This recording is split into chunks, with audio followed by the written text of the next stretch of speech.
Olá, bonitões! A nossa aula de hoje é propriedades periódicas e as principais propriedades periódicas que eu vou te explicar, hein? Quais, Dani? Raio, eletropositividade, eletronegatividade, potencial de ionização e eletroafinidade. Vamos nessa? Pra já!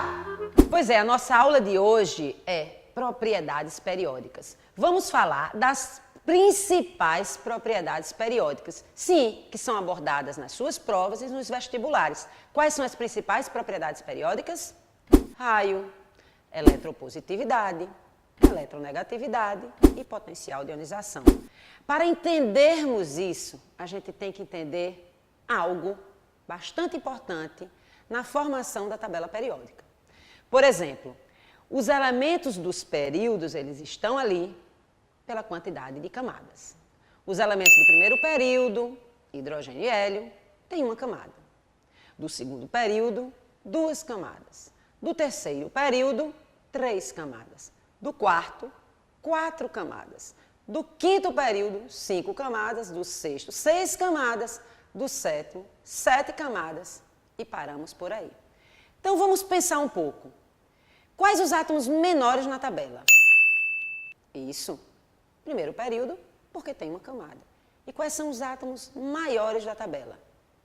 Do sétimo período, porque tem 7 camadas.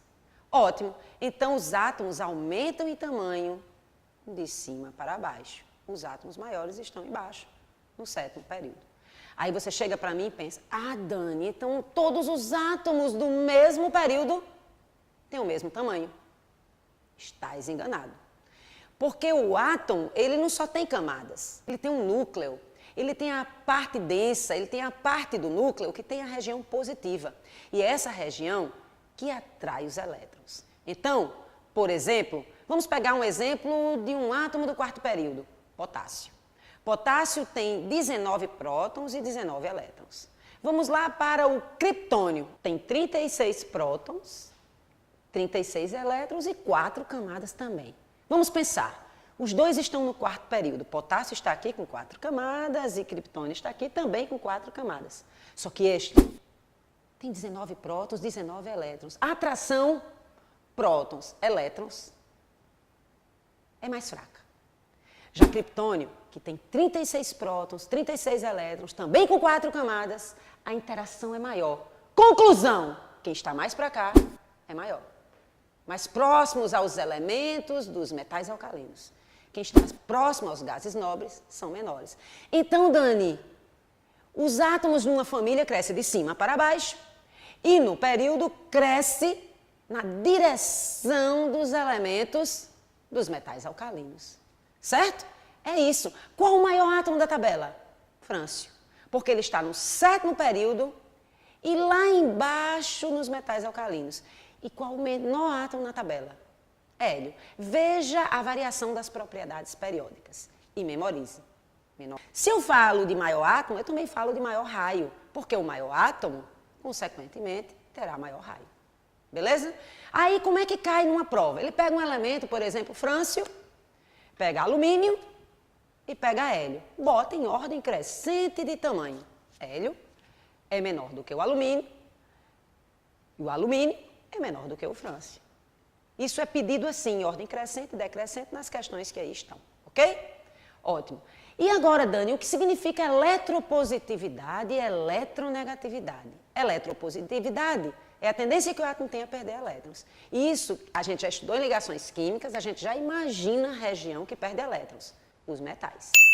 E eletronegatividade, para ser negativo, ganha elétrons. A região dos ametais. A outra explicação é o seguinte. Lá nos metais alcalinos, bem embaixo da tabela, os átomos são grandes. Lá nos ametais, lá na parte próxima ao gás nobre, na parte superior, os átomos são pequenos. Átomos grandes, o núcleo tem pouca influência no elétron da última camada. Então é fácil esse elétron sair dali. Nos átomos pequenos, o núcleo tem grande influência na sua última camada que está próxima a ele. Então, para ele perder é mais difícil. Consequentemente, para ganhar é mais fácil. Por isso que os ametais são negativos. Falamos do positivo e negativo nas ligações químicas que vocês memorizaram. Agora é para você justificar o positivo e o negativo. Entenderam? Bom, eletropositividade fica para baixo, lá nos metais alcalinos, e na direção dos metais alcalinos. Veja aí a variação na sua tela. Eletropositividade. E eletronegatividade?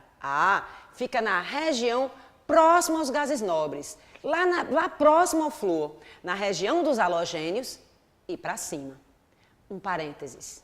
Gás nobre não pode participar em eletropositividade e eletronegatividade. Por quê? Porque eles são estáveis.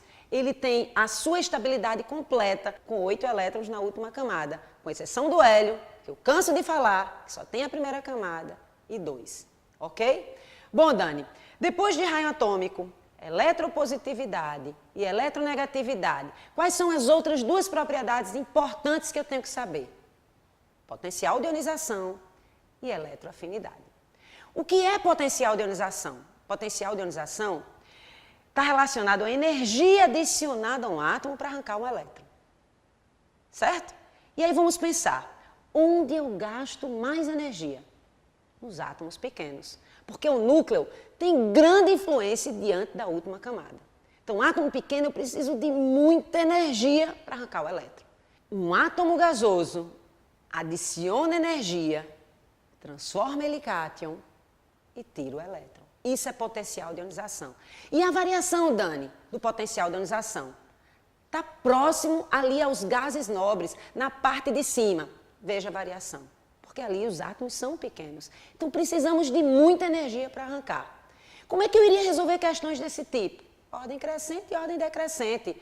Lá nas questões aparecem assim, bota em ordem crescente de potencial de ionização, bota em ordem crescente de raio, bota em ordem crescente de eletropositividade, bota em ordem crescente de eletronegatividade. E essas variações, esses conceitos, terão que ficar no seu queimo.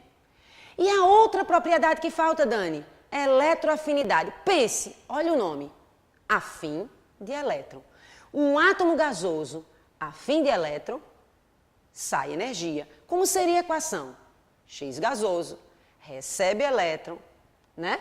Vira ânion, negativo, e sai energia. Os átomos que saem mais energia estão na região lá, ó, bem próximo aos gases nobres, na parte de cima. Por quê? Porque eles são átomos pequenos. Para se adicionar elétron, é às custas de saída de alta energia.